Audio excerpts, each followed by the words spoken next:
Hey, Think Realty, thank you so much for joining us today and being a part of our podcast. As the founder of Think Realty, started at 2013, and today I just kind of sit in the chairman seat, provide a little vision, and I get to do my favorite thing, which is host the podcast, because I get to talk to great people, and we've got a great guest for you here in just a second. Before I jump to the guest, I want to say a quick thank you to our podcast sponsor. This podcast is brought to you by Civic Financial Services, proudly serving brokers and investors. Civic is the reliable lender for real estate investments, including buy and hold, fix and flip, and fix to rent. To learn more, go to Civic FS, that's Frank Sally, civicfs.com. And if you put /Think Realty on there, that'll give us some credit for pushing some of the viewers and listeners their way. And I'd appreciate that for you supporting them, for them supporting us.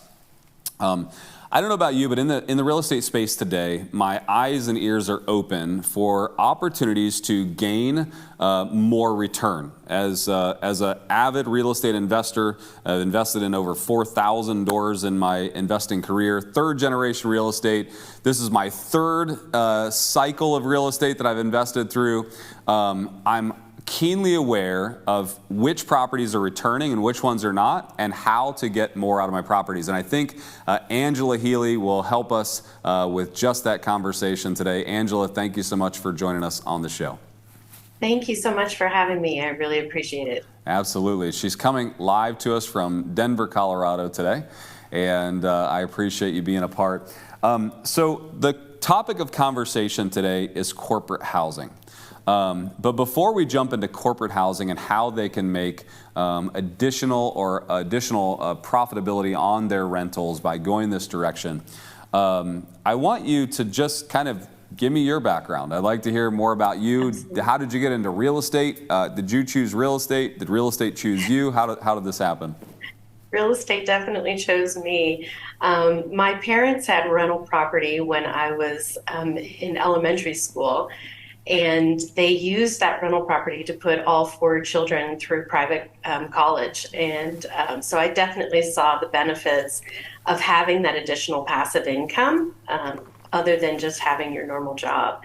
So in, I guess it was 92, I got my real estate license in California and haven't looked back since. And now I'm licensed in California, Colorado, and Georgia. Very good. And so now you've made it a career and have been helping other investors. So if you don't mind, just break down, what does it mean to have a corporate rental? What does that look like as opposed to just having a traditional buy and hold, long-term tenant? What's that look like? Absolutely. So just like stocks and bonds, it's nice to have a diversified portfolio. And one of the ways of doing that is taking a look at your unfurnished portfolio and then maybe making a portion of it furnished as well. And a lot of people, when they think furnished, they think Airbnb, which is definitely a great revenue option for people.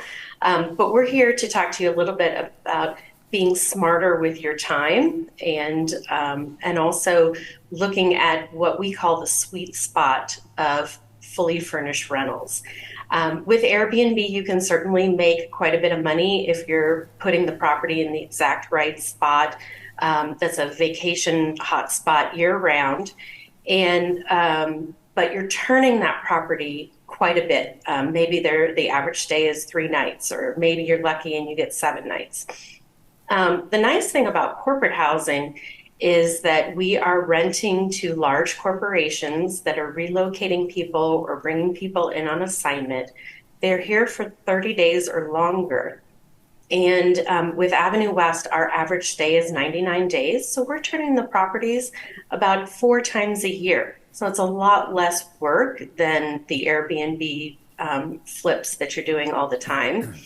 And then you have a family or just an individual living in the property that's a homeowner somewhere else. So they're taking very good care of the property because they know the corporation has signed the lease and they're responsible to their employer. So the wear and tear on the property is a lot less. But yet corporations are paying what we consider top dollar for the properties. I mean, you have to provide a top dollar product, and not every property is good for corporate housing. It has to be the right property in the right locations with the right finishes and furniture. But when you put all of that together, your ROI can be significantly more than if you rent that property unfurnished. That's awesome. And so is this really just specific to big metropolitan areas, or are you seeing this as a viable option in suburbs and areas, that maybe are secondary markets? I mean, how much need or demand is for this? Absolutely. So there is definitely a need in every city. Anywhere there is a corporation or a manufacturing plant or just any kind of company that is bringing people in on assignment. Certainly from our perspective, we are targeting cities that have 1 million people or more in the metropolitan area. And traditionally, corporate housing was definitely focused in the city center, but COVID really changed a lot of that. So pre-COVID, about 75% of our inventory was one bedrooms because someone was coming in on assignment and they were leaving the family unit back at the original location. What we saw through COVID and even post-COVID is the family unit is traveling with that person. And so that has spread the need into the suburbs, including nice school districts. So depending on the area, like if you take Denver for an example, we've got some really nice suburbs in the south part of Denver, Highlands Ranch, Cherry Creek, those areas, and those have become a hotbed for corporate housing as well. The need for homes with yards because they're coming with their pets and they want to be able to put the dog in the backyard or have a play area for the children. So we are seeing that increase in the larger size properties and into the suburbs. And what can someone potentially expect if they move more towards that corporate housing model as far as like rent returns or rent rates? I mean, are you seeing a large increase over a traditional long-term buy and hold? Absolutely. So we're seeing in some cases 2 to 3 times the income that you're receiving from renting it unfurnished. Now there is some downtime in a year. You're not going to be booked the whole year like you would an unfurnished property, but that additional income will more than offset that. Sure. And if you work with a property manager like Avenue West, we're able to provide you with the best customers into the property. So corporations that are willing to pay the highest dollar for the properties versus an individual coming in and renting it themselves. So there's going to be a difference in how much they're able to pay compared to someone who's doing it just on their own.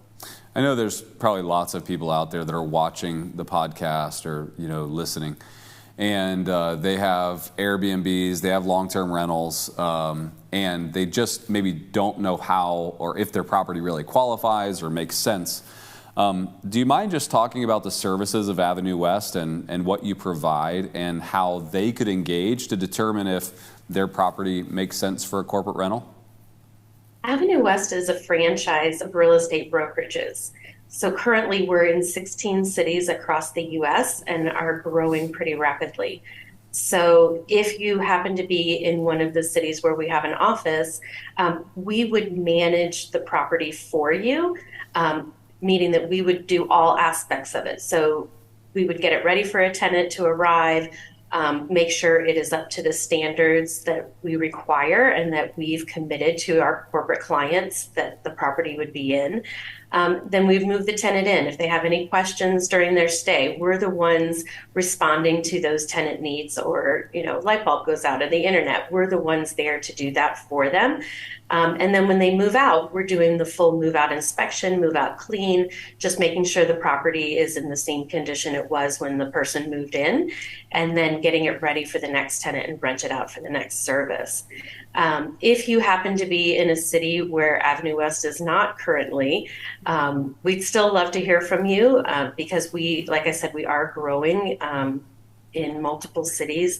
We've just hired Britt Bemis, who is an industry veteran, has lots of corporate relationships that we didn't currently have. So we're going to be able to expand in lots of areas where we're not currently. And so we're looking for new franchises and new locations. So just because we're not in your city today doesn't mean we won't be tomorrow. And then thirdly, if none of that works and we're not going to be in your city, there is a website called corporatehousingbyowner.com where you could also look at posting your furnished rental for 30 plus days or longer and just manage that process yourself. Got it. What was that website again? It is corporatehousingbyowner.com. Very good. And then what's the website for Avenue West? Is it just avenuewest.com? It is avenuewest.com. Very good. And so if they have interest, I know most of the real estate investors on our platform are entrepreneurial by nature. So I already know what they're thinking in their heads. Yes, they're thinking about the opportunity they can make money to, by exchanging or changing out their properties to a corporate house. But also, they're thinking about which markets are available for the franchising model, because most of them are opportunistic and they will see this opportunity as well. Are there any major markets right now that you look at and you go, man, we wish that we had a location there, but we just don't have a franchise yet? Are you aware of any like that? Yes, we are currently we have more franchises on the West Coast than we do on the East Coast. So we're currently in Atlanta and in Raleigh, but we would love to have every major city down the Eastern Seaboard, as well as Texas, Chicago, even Philadelphia, and then over to Seattle and Portland. Southern California. We're up in Northern California, but not in Southern California. So there's plenty of opportunities. And like I said, we're looking for cities that have at least 1 million people. So we're currently in Fort Collins, Colorado. That has a major university that does a lot of spin-offs of technology companies. And so there's a lot of other technology companies that are in the area. Or we're also in Colorado Springs, Colorado, where there's several major military bases. So there could be other drivers if you have less than 1 million people, but really we're looking to target ones 1 million and more. That's fantastic.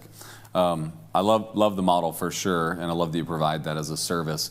When you say that they need to have the right amenities for corporate housing, is it more about the amenities with the house or the size of the house, or is it more about the furnishings of the house?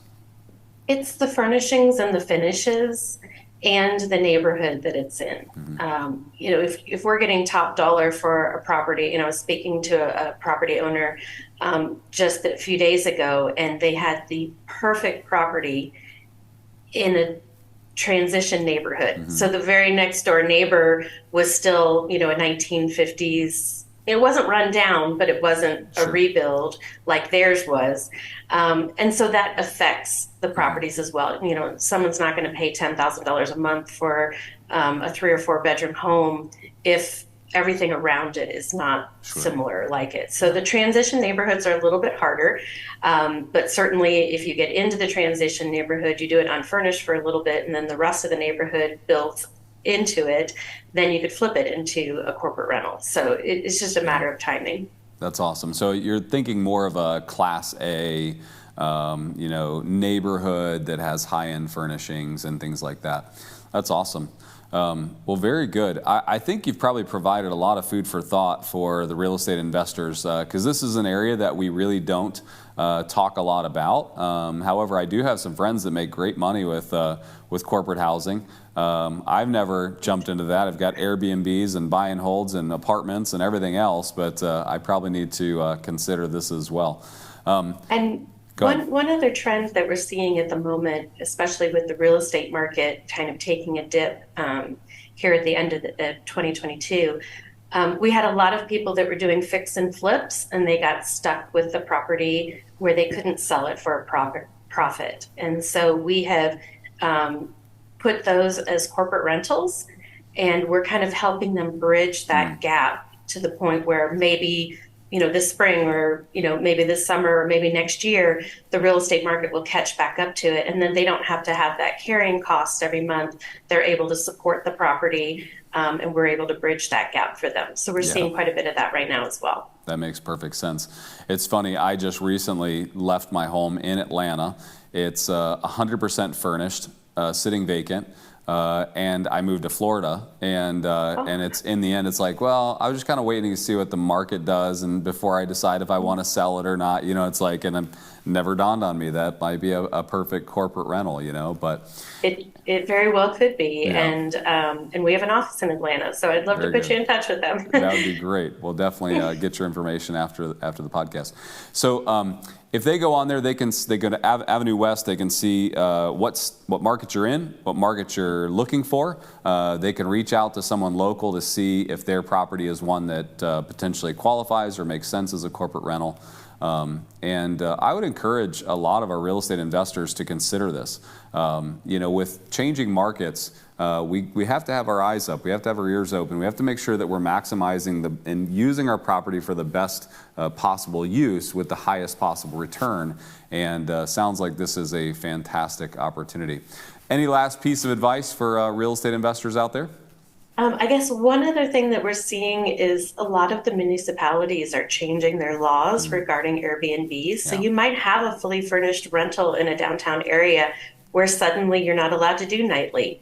And if you're looking for other options, corporate housing could definitely be that solution for you. You don't have to unfurnish it and then turn it into an unfurnished rental. That is a great point. So many, especially big metropolitan areas, are really cracking down on the Airbnb nightly rentals, and so I think that's a really, really important point. Thank you so much for being a part of the show today, Angela. I appreciate your time, appreciate what you do, and thank you for being a service to the real estate investment industry. Wonderful.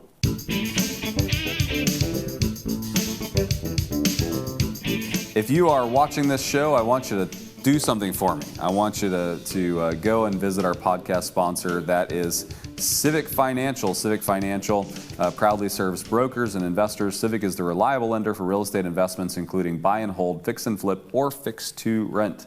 To learn more, go to Civic FS. That's Frank Sally. CivicFS.com/Think Realty, and give them some love for supporting the podcast and making it possible. I hope that that was an interesting topic for you. I know it was for me, something I haven't necessarily considered much of, and definitely going to start doing some research on that for sure. And if you have not signed up for our conference coming up in Houston, we've got our Houston event coming up in March.